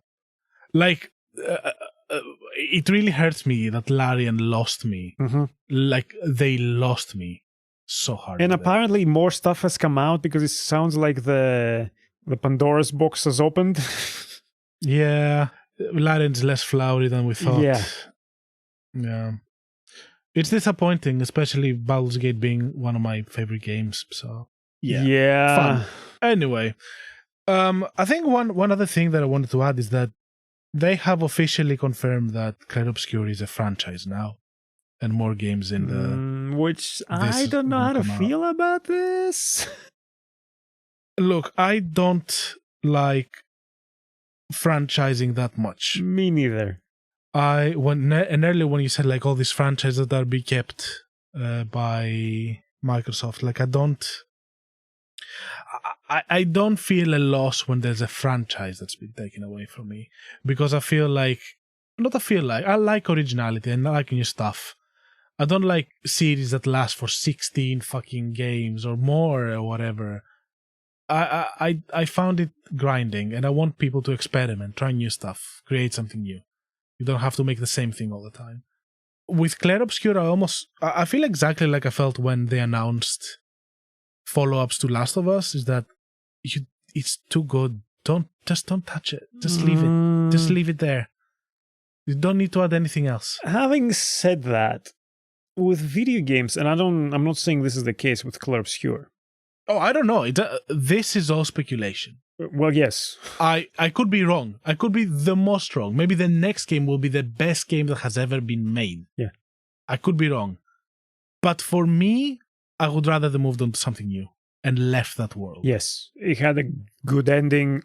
It doesn't seem like it needs a continuation to me. What I was going to say, adding that I don't think this applies to Clair Obscur, but sometimes with games, the first game has limitations because of various reasons. Like some of them can be technical, some of them can be budgetary, and then they have more budget and more technical expertise. And the second game turns out to be much, much better. Like Uncharted is a great example of this, for example. Alan Wake 2 is a great example of this. Yeah, it's just a matter of like, in this case, like the themes and everything have been fully explored and expressed in a perfect, like, mwah kind of way. You don't like. I would play whatever else they made in the future. Like, it wouldn't like. I would not be thrown away if they made something else. I just want that left. Yeah, I agree. It's fine as it is. Don't add to it.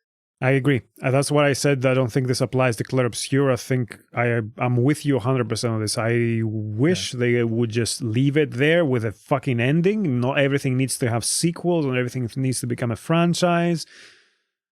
Yeah. My comment with Microsoft was because they have some old games that never had follow-ups to see how they could iterate and improve. And also in terms of like game preservation. I would hope for them to not be under Microsoft. That's mainly that comment. Yeah. Because they're going to drop all the things in a landfill at some point. That's going to be it. Yeah. Anyway, Clair Obscur, everything has been said about it. It is fantastic. Mm-hmm. And we keep having more thoughts about it. As I said, we've had feedback that's made us think more things about it. We will probably do a follow-up at some point, or maybe not. We'll see. We'll see. For now, we're just gathering feedback, thoughts, corrections, changes of how we feel about certain things. And I don't know, the list is ever growing, so potentially it might happen. It's a game that affected us both deeply. And of course, we're going to keep thinking about it and keep processing it, keep discussing it. So I forgot about it. I'm not thinking about it anymore. Our episode on it is ourselves with where we were at that point in time, and this will keep evolving. And we would welcome more feedback and more thoughts on this. So we're slowly coming to a close. Mm-hmm. Before we look to our for our last couple of bits regarding video games, let's throw out a couple of highlights of non-gaming stuff. Yeah. You want to start with them? Sure. I mean, movie-wise, I haven't watched a lot of movies from this year that are not horror. We did get a trio of surprisingly good horror movies, with Bring Her Back, Weapons, and surprisingly, 28 years later being a good movie. I did not expect that. Okay. Yeah. Speaking of franchise and sequels, I'm okay with sequels when they do something wildly different. Yeah. And adjust to the changes that may have occurred, and make themselves relevant. And this was one of them. Rare occasion, but it was one of them. I read an extremely cute manga, but it's really not it's a very honorable mention. It's called Hirayasumi. And it's basically a slice of life manga, so very non-eventful, everyday life kind of thing. I find the drawings fantastic. I really enjoyed it. My real highlight this year, other than games, because games kind of ended up being like the forefront of my experiences, was music. I've noted down some albums that I will mention now. And for someone that has built myself up to be a metalhead, there's not too much metal in here. Oopsie daisy, I'm not Revu anymore. Withhold your judgment, Vol. I can see your face. You hate me. You are not false. Liking metal. You have become false. A poser. So, in this year, we got a great album from Patriarch with Prophet Elia. They're a black metal band that uses orthodox imagery and mythology to be like mythology, iconography, Imagery. imagery, whatever. And I don't know, it has this effect of, I was a child in an Orthodox community, reclaiming it into metal and taking that darkness that exists in Orthodox religion into an album about all that. It's pretty cool. Great album. Anthology made a great album called Requiem. Fan fucking tastic. Amanda Muir made one like atmospheric electronic. I don't even know how to say it, called Neo-Om. I think I'm spelling it right, maybe not. Noi-Om, I would guess. Noyom? Yeah. Noyom. Snapped Angles. This London electronic group made one called Hard Times Furious Dancing, which is about being poor, basically. Ichiko Aoba, she makes fantastic ambient and calm music. She made Luminescent Creatures, which was another fucking beautiful album.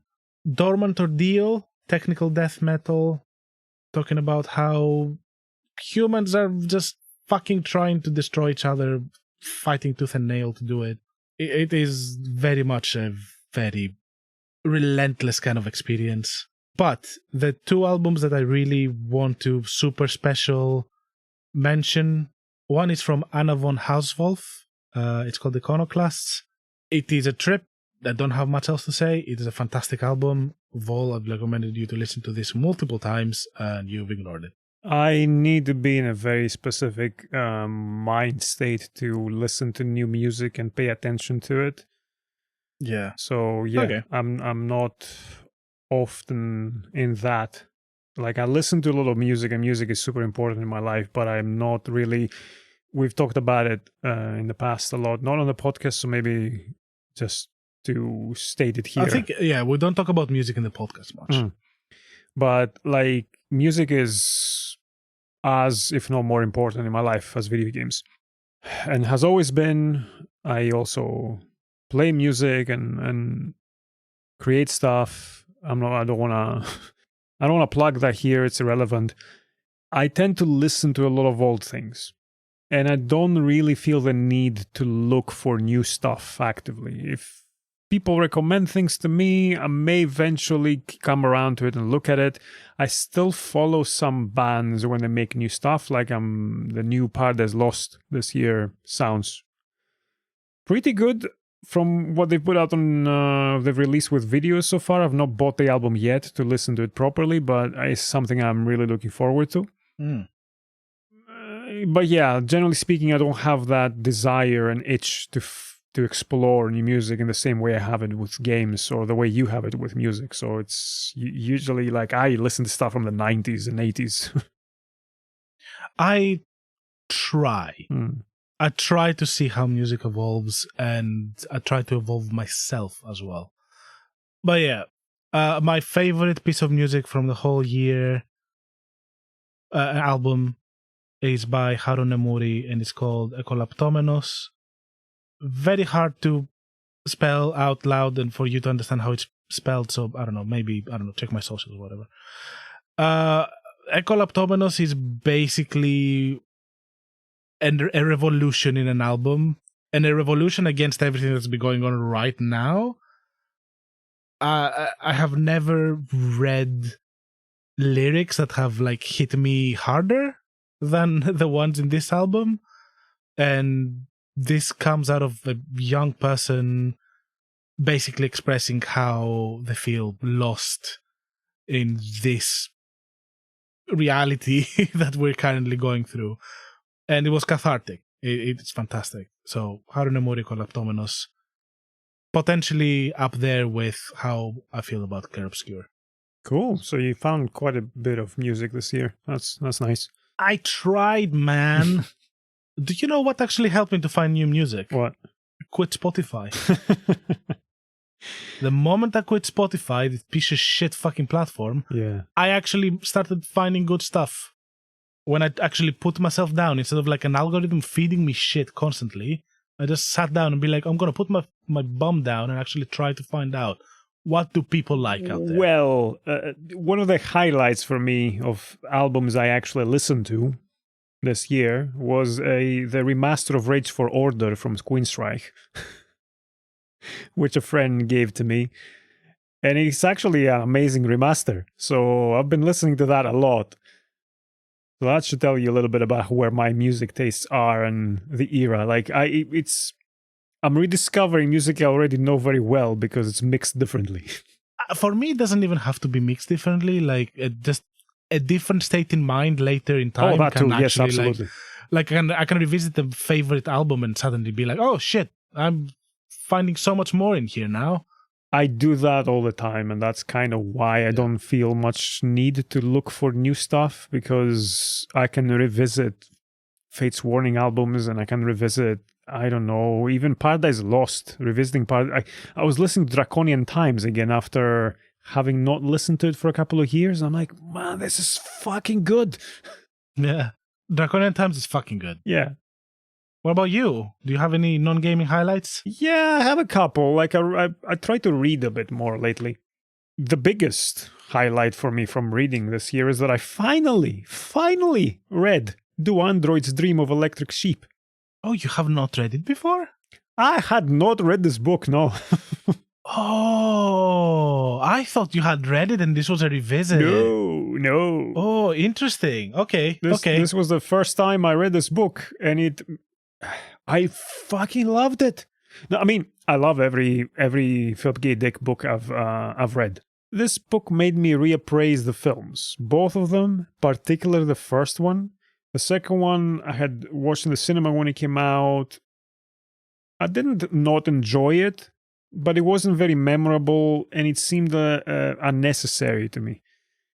But the first film, watching it again after reading the book, was really disappointing, and I actually disliked it, and I was fucking shocked. I was surprised. Like it felt to me like one of those films that try to adapt something but don't know what the fuck to do with it, and they stitch something together and they change all the themes because the themes of the book seem too complicated and difficult for an American audience. I will say that I appreciate that the Blade Runner film created an aesthetic that has influenced the genre as a whole, and video games and other media. So I'm not taking anything from that. The music from Vangelis is amazing. But I think it's a really, really, really bad take on the book. And I know it's not meant to be. It's not meant to be like a direct adaptation. It's meant to be like something inspired. But even something inspired by it, it uses so many of the beats and the characters and setting that I don't know. It's almost why the second one works a little bit better for me, because the first one just doesn't decide quite if it wants to be an adaptation or not. But I haven't revisited these in a while, so I don't know what to say. Yeah, I would urge you to revisit the films as well. Play the game that you plan to play, because I know you're reading the book right now. And I'm about to finish it, yeah. All right. And then we can have an episode and maybe have a bit of a spoiler cast on this set of works. Yeah, sure. Because the surprising thing that I walked away from all this is I think the second film is absolute shit. And I will explain when we talk about it. The first film I appreciated as a cultural centerpiece and what it how influential it was, but I think it's a bad adaptation of the source material, a dumbed down of the book, which I guess Hollywood does that. I don't know why I expect this to be different. The book, I think, is amazing sci-fi, and I think the game is probably the best of the things that we got out of the source material. Okay. So yeah, I appreciated the game even more, because I played the game and then I'm like, all right, now it's time to read the book. And I read the book and I'm like, oh, this game was it was influenced by the film, and it did a better job with the source material than the film did. So it was an amazing combination of influences that created a really, really amazing adventure game. What else did I read? Well, I read The Color of Magic again for the first time in my life. Multiple people over 20 plus years have recommended to me to read Terry Pratchett, and I hadn't. And I read Terry Pratchett, and if multiple people hadn't recommended me to read Terry Pratchett over so many years of my life, I would have noped out during the first third of the book. Okay. I didn't really click with it. I read it all the way to the end. I will read the second book in the series because I want to give this a proper chance and be fair to it because I know a lot of people love it. And thinking of the people who recommend this to me, I'm like, surely this must be something there unless they misunderstood me. So I don't know. Sometimes authors have to do a little bit of throat clearing with the first book before they get really their mojo or they figure out their voice. Maybe this is such a case. But it seemed so casually written, like it's ideas thrown together in a messy RPG campaign. That's how it felt to read. Okay. Yeah. Interesting. And something that I appreciated a lot on the wordsmithing was the strange case of Dr. Jekyll and Mr. Hyde. That's something else I hadn't read up to this point. Funny story. That was the first book I ever read in English. Oh, whoa. That is a challenging read to have as your first. Yeah, so for English class, I think I was probably like 12 or 13, young. Was your teacher mad? Like, what the hell? There was a pile of books that were being spread out, and I immediately gravitated to the darkest looking one. Oh, that explains more. Okay. So it ended up being my first book in English. And I remember I loved it a lot, but I never read it again. So I don't remember fucking shit because I was fucking 13 or whatever. Was it like the full proper version? Because I know that some of the classics. I remember it was chunky. I remember it took me like 2 or 3 months of like a lot of reading. Okay, the book is actually really, really, really short. But the language is so dense and intricate that I can see how at that age and at that perhaps level of English, it would take you months to read. Because I remember that the book was chunky. Because it is a challenging read even for someone very fluent. Okay, I don't know. I remember that it was... I remember that it took me a while, and I remember that I had to use the vocabulary a lot. Yeah, it makes sense. But also there are like... Do you remember? Possibly me thinking it's chunky, it's something else. I don't know. Maybe that, and I'm also thinking that sometimes some of this classic literature, what is considered classic literature, there are learners' versions that are simpler. That wasn't that case. I have it at home. I have the copy at home, so I could check it. Okay, yeah, revisit it. I'd be curious what you think today if it's such a long gap. Sure, yeah. I mean, I'm into it. And then another highlight, and I'm gonna say this is nothing profound, but I'm glad I read it at the point I read it because there's a film coming out, and I saw the trailer. Oh yeah, they fucking announced it. And I saw the trailer just after I finished the book, accidentally, and I'm like, oh, I'm so glad I've read the book just at the right time because it would have ruined it for me. It was Project Hail Mary from Andy Weir. Who's directing the movie? I actually do not remember. So it's directed by Phil Lord and Christopher Miller. Oh my lord! Oh my lord! I don't actually recognize either names. Me neither. Sadly, Matt Damon is not starring in this one. No, there's the other boyfriend. Yeah. Oh, what? They wrote their Lego movie. Oh. Or made. Yeah, I don't know. Like they wrote 21 Jump Street. It seems like their past was more on the comedy side, and then Across the Spider-Verse. Yeah, a lot of cartoon comedy. Not. Yeah, this is a leap. This is a leap. So I don't know. Yeah, I didn't like the look of the film, and I didn't like the vibe I got from the trailer. Like, there is humor in the book, but the trailer gave me the impression that they're leaning a bit too hard on making this funny. Anyway, I don't know. I don't know. I shouldn't judge a film by its trailer. Sometimes trailers are terrible, and the films are fine. I enjoyed reading this book, but it's nothing. I don't think it's something profound. What I really enjoyed in here was that it had at its core, a hopeful heart. Fair. And something that I got the impression that its intention was to inspire hope and cooperation and a belief in humanity being able to do something better with itself. And I like that a lot. Having said Fair that, enough. like both books by Andy Weir, The Martian, and this one, they read a little bit like adventure games. Yeah, this one does, yeah. And that's why I enjoy them. They're entertaining reads, and it seems to me like it's an excuse for a nerd to go down nerd rabbit holes about different kinds of sciences. Which is fun. It's fun. Like it's fun to read. I get the sense that he has a lot of fun writing these things. And they're not bad. They don't represent anything bad. They don't have bad values in them or bad ethics. So I'm happy I read it, but it's not a profoundly moving experience. Okay. I will not watch the film. Probably me neither, Yeah. to be honest. Unless a certain someone really wants to watch it. In that case, I might have to. Anyway, so that's our non-gaming stuff. That's our non-gaming stuff. So, 2026, what are we looking forward to?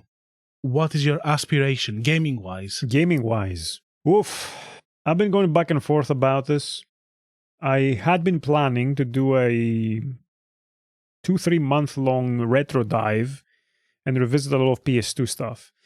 But I've been thinking a little bit about the stuff that I am waving goodbye to. That one being Game Pass and over the medium term Xbox as a whole, because I still have some games on it that I've not played. I have an extensive library on the 360, so I will keep some functioning Xboxes around just to be able to play my old games. But I am not going to be renewing Game Pass, and I'm not going to be actively giving Microsoft any more money or any more custom. So I was thinking, perhaps I will spend this year sampling as much as I can of Game Pass, play some games that are already there because they look interesting, like South of Midnight and Avowed. I really want to play Avowed. Like, I'm really sad that Obsidian is under Microsoft because I really value their output. That's something that hurts me as well. Yeah. So my goals are finish Pillars, both games. I'm more than halfway through the first one, so it's doable. And then play Avowed. And then I'll sample some smaller stuff. I want to keep streaming with you every Monday, if we can keep that up, because it's fun, even if we just do it for ourselves. I will probably just occasionally do solo streams. I want to try to do a couple of games as old school Let's Plays and see what that is like, because I've always wanted to do that. And I think that's kind of it, really. I don't really have much else. I think that will get me through the entire year. It's like 3 long RPGs, 2.5 long RPGs. Okay. It's nothing really aspirational. I don't know if you had something grand in mind. Oh, to me, the really because I have just one sentence. It's just play more games I like. I actually like. Not time wasters. This year was kind of a year of time wasters. Okay. Like PowerWash Simulator, Infinity Nikki. As much as it's cute, it's kind of a time waster. Pokemon Legends ZA. Like, I don't want to use my spare time on things that are just empty hours, you know? I want to just challenge my attention span and focus on games that fill me, and also like movies and everything, that fill me more, that enrich my life, and that don't just make me more brain dead. That sounds like a good goal. And I'm with you. Like, this wasn't so conscious of a decision as yours sound like, but I realized looking at what I played this past year, I've reduced time spent playing like Forza Horizon and Descenders, because the previous years I played a lot of these games. And granted, they're a little bit of my podcast game, but there are better things to do while listening to a podcast than mindlessly drive around Mexico or virtual UK or just procedurally generated downhill cycling. Yeah. So more intentional stuff. And I think I had a thought during June when I started playing Silent Hill 2 remake and started Clair Obscur as well during that break from work. And I felt this sense of elation, like all eudaimonia, as I mentioned before, of man, I'm playing like really good games. Yeah. I want to do more of this. So yeah, exactly that for me as well. Like, I changed this year, and I did not change because of the time wasters, of the time sinks. If something is a time sink, I want to skip it, bin it. I don't need it. And I want to be more intentional.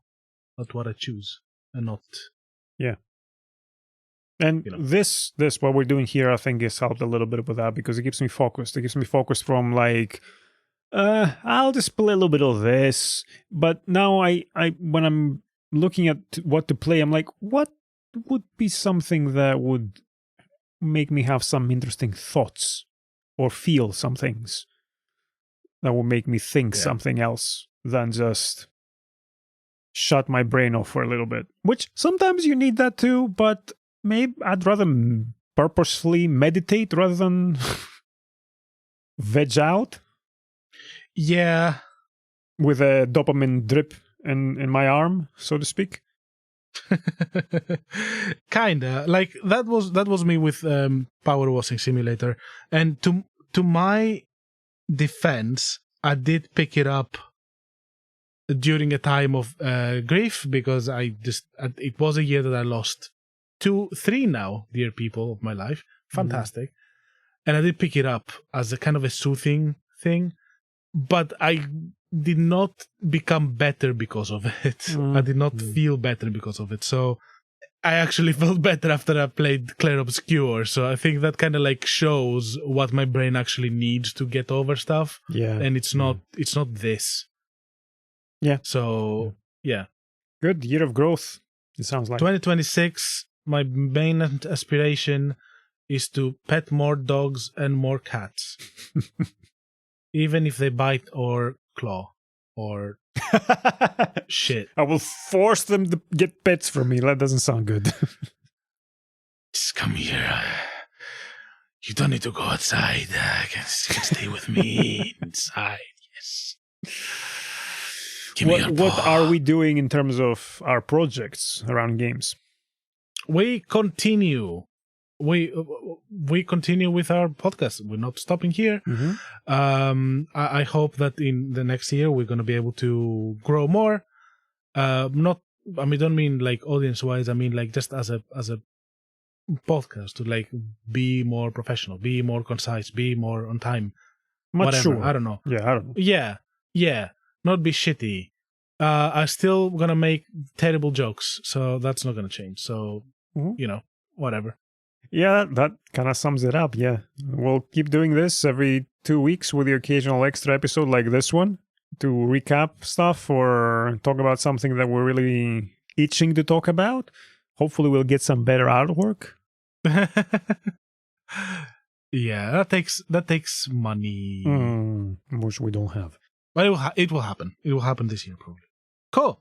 Thank you everyone for sticking with us this year. This year was shit.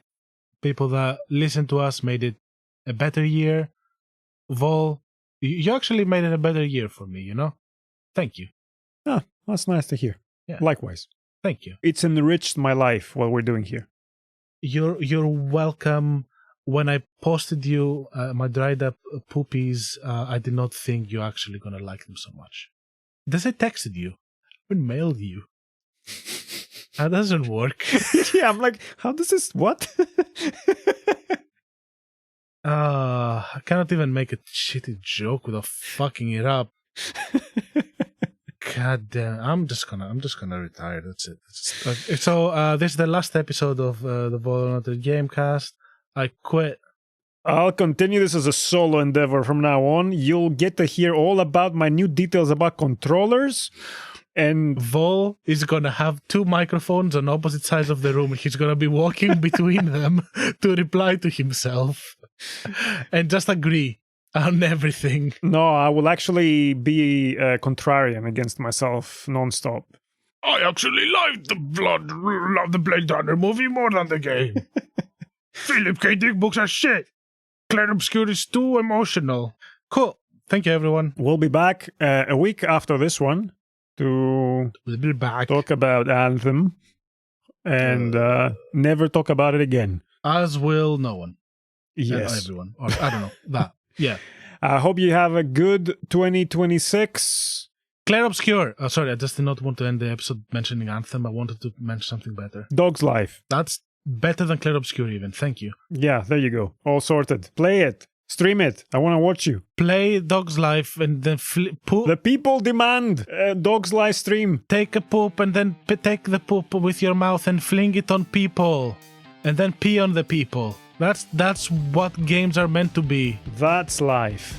That's what 2026 aspiration. Poop on the floor. Grab the poop with my mouth, throw it at people, and then pee on the people. That's what I'm gonna be doing in 2026. If I see you on the street, I'll poop on the floor. Pick the poop with my mouth, throw it at you, and then pee on you. Say it one more time. I think no one got what you're gonna do. Poop on the floor, fling your poop to the people with your mouth, then pee on the people. Pee on the people. Pee on the people. 2026, pee on the people.